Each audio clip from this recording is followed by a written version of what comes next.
Hi, I'm Doris Dike, coming to you from the Dike Law Group. I wanted to talk to you today about a clearance search with your trademark application. Now, when you're trying to start a business, we discussed last time the importance of a trademark. However, the first step in the process is making sure that your trademark passes muster. And in order to do that, lawyers like to make sure that there's a clearance search done. Now, a clearance search is the due diligence for the mark, the slogan, or identifiable piece that you're trying to trademark. We will do a search with a special software to make sure the likelihood of it being registered.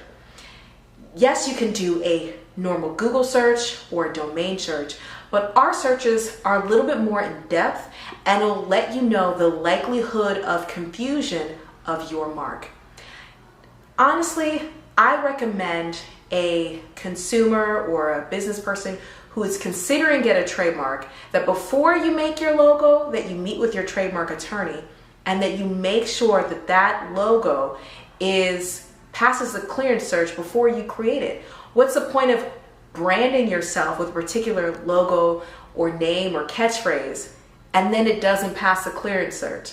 So if you have already made your logo, don't fear, we'll do a clearance first for your business and we'll make sure that you can move on and protect your brand. Thanks so much. Bye.